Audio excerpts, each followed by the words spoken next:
അതെന്താ പറയുന്നത്, ഉപ്പുവെള്ളത്തിൽ നിരന്തരം നല്ലവെള്ളം ഒഴിച്ച് ഉപ്പിൻ്റെ കാഠിന്യം കുറയ്ക്കുന്നത് പോലെ ഈ നിമിഷത്തിൽ നല്ല കർമ്മം ചെയ്യുക.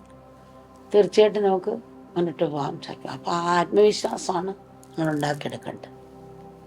ആത്മവിശ്വാസം ഒരു ബൂസ്റ്റർ റോക്കറ്റ് പോലാണ്, മുന്നോട്ട് പോകാനുള്ള ഡീസൽ നമുക്ക് തരും.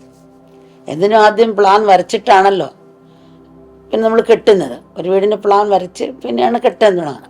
അപ്പോൾ പ്ലാൻ വരയ്ക്കുന്നതിലായിരിക്കും, കെട്ടുന്നതിലായിരിക്കണം. അതാണ് പറയുന്നത്. ഭാവിയെപ്പറ്റി പ്ലാൻ ചെയ്യേണ്ടതെന്ന് പറയുന്നില്ല, പക്ഷെ പ്ലാനിൽ നമ്മൾ ജീവിക്കരുത്. നമുക്ക് പ്രയത്നിക്കാനേ അധികമുള്ളൂ, അവിടത്തെ ചെയ്യണ ഫലം തരേണ്ടത്. അപ്പോൾ നമ്മൾ തുറന്ന് കോട്ടുമായിട്ട് അടയ്ക്കണമെങ്കിൽ പിന്നെ നിന്നിരിക്കുക ശക്തിയുടെ അനുഗ്രഹം വേണം. അപ്പോൾ അതുകൊണ്ട് അവിടത്തേക്ക് ശരണാഗതിയാണ് നമ്മൾ ഉണ്ടാക്കിയെടുക്കേണ്ടത്. ശരണാഗതിയുടെ പ്രയത്നിക്കുക. പലർക്കും സംശയം തോന്നാം, മറ്റുള്ളവർക്ക് ദാനം ചെയ്യുന്നു, കാര്യങ്ങളൊക്കെ ചെയ്യുന്നവരാണ്, അവർക്ക് ഒത്തിരി തിരിച്ചടികൾ നേരിടാറുണ്ട്. അപ്പം നമ്മൾ എന്ത് ചെയ്യണം? അവിടെ അടിസ്ഥാനമായിട്ട് വേണ്ടത് ജ്ഞാനമാണ്. ജ്ഞാനം അറിഞ്ഞ് കർമ്മം ചെയ്യാൻ. ഇന്ന് ശുദ്ധൻ നാളെ ദുഷ്ടനാകാം, ഇന്ന് ബന്ധു നാളെ ശത്രുവാകാം.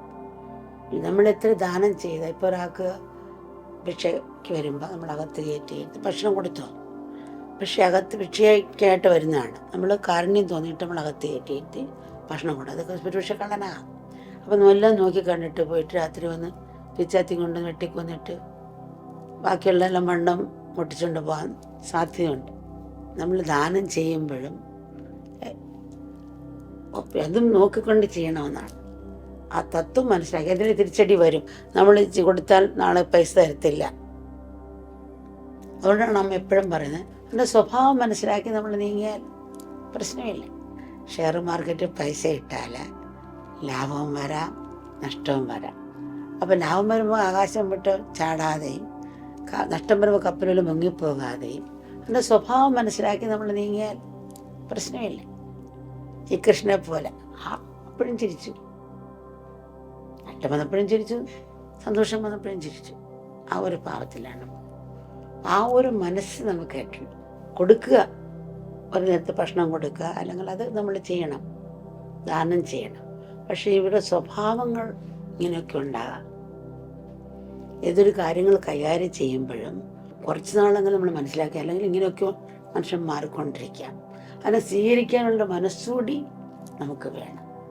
അല്ലേ പ്രതീക്ഷിക്കരുത്, അല്ലെ കർമ്മത്തിന് വേണ്ടിയാണ്.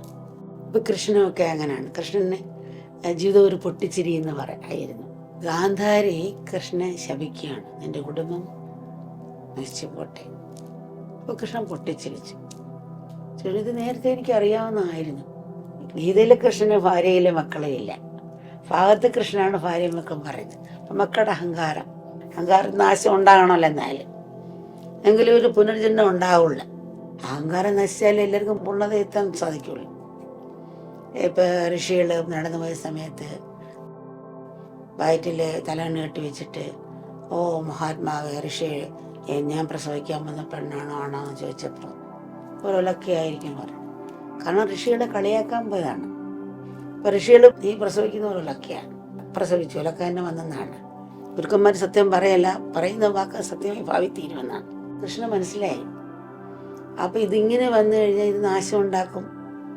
അപ്പം അതിന് എന്ത് ചെയ്യണം? ഉരസി കടലിൽ കളയാൻ പറഞ്ഞു.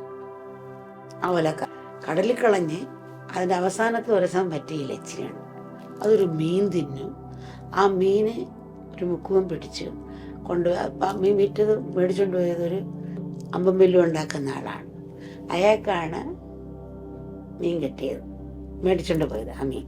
അപ്പം മീൻ മുറിച്ചപ്പോൾ ആ ഇരുമ്പ് കഷ്ണം കിട്ടി, അത് വെച്ച് അമ്പുണ്ടാക്കി. ആ അമ്പ് കൊണ്ടാണ് ഈ വേടൻ അമ്പയ്യാണ്. കൃഷ്ണൻ ധ്യാനിച്ചിട്ടുണ്ട്. ഇപ്പം ധ്യാനിക്കുമ്പോൾ നമ്മുടെ എല്ലാം വില ഇങ്ങനെ ചലിക്കുമല്ലോ, തള്ളവില ചിലപ്പോൾ ചലിച്ചുകൊണ്ടിരിക്കും. അത് മൃഗത്തിൻ്റെ ആണെന്ന് വെച്ച് അമ്പയ്യാണ്.